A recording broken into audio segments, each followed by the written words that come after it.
ग्रामीण मीडिया में आपका स्वागत है। बहुत ही स्वाद लेकर खा रहे हैं हमारे पशु टमाटर और भटे ताज़े ताज़े। व्यवस्था ऐसी बनी कि बाज़ार में सब्जियों के भाव औंधे मुँह गिर गए। 1 रुपये किलो टमाटर, 50 पैसे किलो भटे के भाव हो गए हैं और उसमें भी बिक्रा नहीं हो रहा है।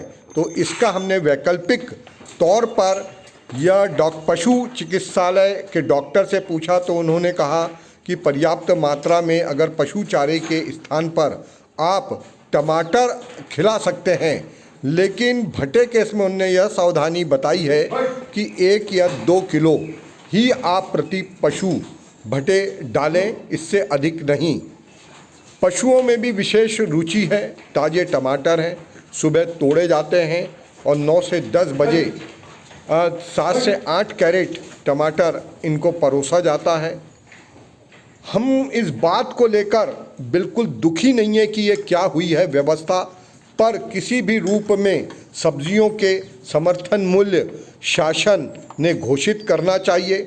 किसान आर्थिक संकट में हैं और वर्तमान में चारे की जो बाज़ार कीमत है वह है 8 से 9 रुपये भूसे की, और वहीं पर अगर हम सब्जियों की कीमत देखें, भटे की, टमाटर की, पत्ता गोभी की, तो ये 1 रुपये और 1 रुपये से कम है। पर यह लंबे समय तक के यह मंदी टिकने वाली नहीं है। थोड़े दिन में इनके भाव आएंगे और आज हमारे पशु बहुत स्वाद से टमाटर का सेवन करते हैं, भटे का सेवन करते हैं। पर दूधारू जो पशु होते हैं उनको पत्ता गोभी हम इसलिए नहीं खिला रहे हैं क्योंकि दूध में उसका स्वाद आ जाता है। पर कुल मिलाकर पशु अभी वर्तमान में खुश हैं, अलग अलग प्रकार की सब्जियों का कर रहे हैं सेवन। खेती के रोज़गार को लाभकारी बनाने के लिए सरकार ने विशेष रूप से ध्यान देना चाहिए। हम लोगों के यहाँ सुबेरे सूर्य उदय से ही सब्जी तोड़ने का कार्य प्रारंभ हो जाता है।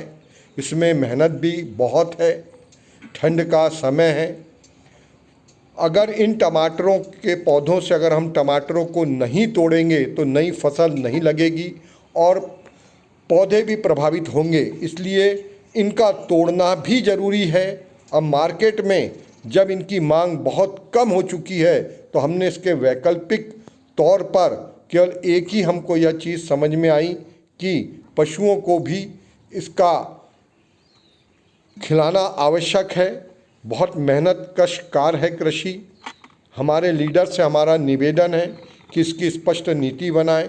सब्जियों के जो भाव है उसके लिए समर्थन मूल्य भी सरकार घोषित करे। केरल सरकार पूरे भारत देश में एक ऐसा राज्य है जहां पर सब्जियों के भी समर्थन मूल्य होते हैं। सब्जियों के बीमे की भी स्पष्ट पॉलिसी मध्य प्रदेश में नहीं होने से किसान और ज़्यादा परेशान है।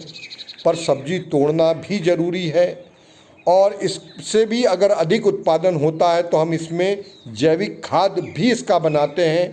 पिछले वर्ष हमने जैविक खाद बनाया था और हम चाहते हैं कि किसानी लाभ का रोज़गार हो और शासन से विनती है कि इस ओर विशेष पॉलिसी बनाएं। हमारे जो नेता हैं वह वनडे मैच आंदोलन का खेलते हैं और उनसे भी निवेदन है कि विधानसभा में स्पष्ट पॉलिसी बनाने के लिए वो काम करें। वनडे मैच का मतलब है एक दिन आंदोलन होता है, गुस्सा दिखाया जाता है, सब्जियां सड़कों पे फेंक दी जाती है, पर वास्तविकता में इस ओर कोई ध्यान नहीं दिया जाता। हमारा लंबे समय से प्रयास है खेती लाभ का रोज़गार बने। इसमें हमने ग्रामीण टेक्नोलॉजी पर लंबे समय से काम कर रहे हैं। उत्पादन में हम लोग 100% सफल हो चुके हैं। मार्केटिंग में हम लोगों को अनेकों परेशानियां आ रही है और यह 1 और 2 किसानों के बूते का काम नहीं है। इसमें गंभीरता से सरकार को आना पड़ेगा। उसके उपरांत अगर स्थायी व्यवस्था बन गई तो सब्जी जैसा लाभकारी रोज़गार इस दुनिया में कोई नहीं है और यह मानव सेवा के रूप में भी देखा जाता है। जैविक खेती की ओर हम लोग विशेष ध्यान दे रहे हैं और हम चाहते हैं कि खेती लाभ का रोज़गार बने और जो हमने संकल्प लिया है हम उसको पूरा करके रहेंगे। जय जवान, जय किसान, जय विज्ञान।